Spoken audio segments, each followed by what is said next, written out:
4,32,000 वर्ष का कलयुग, 8,64,000 वर्ष का द्वापर, 12,96,000 वर्ष का त्रेता और 17,28,000 वर्ष का सतयुग। अब ध्यान देना, ये बहुत ही भागवत का मेन विषय है। ब्रह्मा जी के एक दिन 1,000 चतुर्युग के बराबर होता है।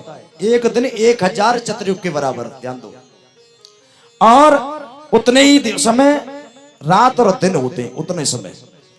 और रात्रि के अंतिम प्रहर में त्रिलोक के निर्माण होता है। अंतिम प्रहर में 12 बजे के बाद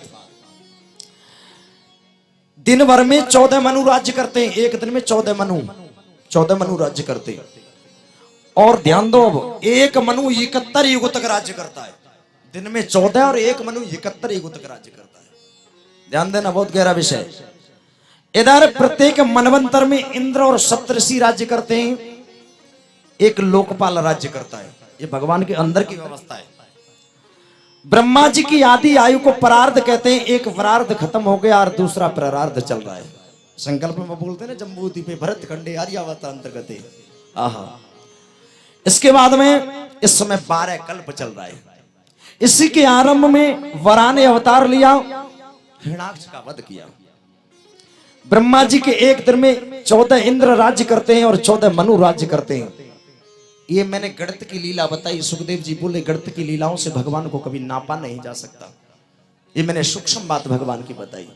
सुखदेव जी बताने लगे, हे राजन परीक्षित, ब्रह्मा जी के शरीर से और मन से सृष्टि का वर्णन हुआ।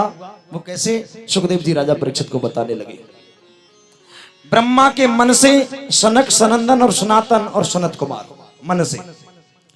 लेकिन सृष्टि के आगे निवृत्त मार्गी हो गए, सृष्टि आगे नहीं बढ़ी। ध्यान दो, बातें मत करो भैया।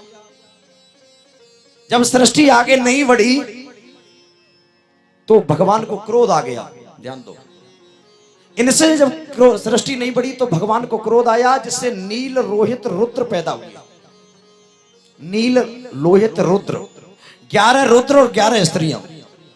जब ये 11 रुद्र और 11 स्त्रियां पैदा हुई, ब्रह्मा जी ने रुद्रों को सृष्टि रचने का आदेश दिया। इससे संसार चलने लगा। फिर ब्रह्मा जी ने उनको तपस्या करने भेज दिया। सबको तपस्या करने भेज दिया। और जब तपस्या करने गए तो भगवान ने, ब्रह्मा जी ने अपने शरीर से सृष्टि को बनाया। मन से मरीचि, आंखों से अत्रि, मुख से अंगिरा, कानों से पुलस, नाभि से पुलह, हाथ से क्रतु और चमड़े से भृगु, प्राणों से वशिष्ठ, अंगूठे से दक्ष, जांग से नारद, स्तनों से धर्म, पीठ से अधर्म, हृदय से काम, भौं से क्रोध और नीचे के होठ से लोभ, मुख से वाणी और गुदा द्वार से समुद्र, छाया से गुदा द्वार से गुहा से समुद्र, गुदा द्वार से यम और छाया से करदम। और ब्रह्मा जी के चारों मुखों से चारों वेदों का प्रादुर्भाव हुआ। ये पुराण का वर्णन है। 4 आश्रम में सज्जनों, ब्रह्मचर्य, गृहस्थ, वानप्रस्थ और संन्यास। ब्रह्मा जी ने, इनकी पुत्री है, ब्रह्मा जी की पुत्री की बड़ी सुंदर है। ब्रह्मा जी ने अपनी पुत्री की सुंदरता देख करके ब्रह्मा जी कामी हो गए। तो मरीचि आदि पुत्रों ने ब्रह्मा जी की निंदा करी। और जब ब्रह्मा जी की निंदा करी तो इन्होंने अपने शरीर को त्याग दिया। ध्यान दें, फिर जब शरीर ब्रह्मा जी ने त्याग दिया तो फिर 4 पुरुषार्थ पैदा किए, धर्म, अर्थ, काम और मोक्ष। लेकिन सृष्टि इनसे आगे नहीं बढ़ी, पुरुषार्थों से सृष्टि नहीं बढ़ी। ध्यान दो भक्तों, जब 4 पुरुषार्थों से सृष्टि नहीं बढ़ी तो फिर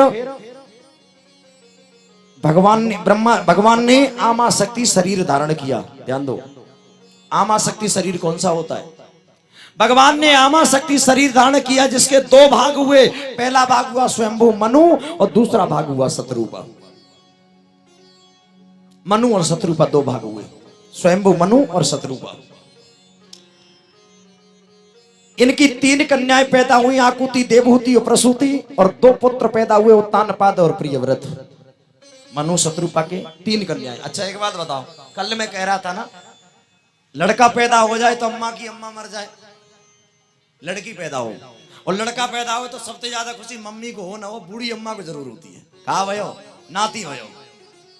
लेकिन सृष्टि में सबसे पहले ही लड़कियां पैदा हुई, आकुति, देवहूति और प्रसूति, 3 कन्याएं पैदा हुई। सुखदेव जी समझाने लगे, राजन परीक्षित, आकुति का विवाह प्रजापति रुचि के साथ में किया। देवहूति का विवाह कर्दम ऋषि के साथ में हुआ और प्रसूति का विवाह दक्ष प्रजापति के साथ में हुआ। इन्हीं से ये सारा संसार भरा पड़ा है।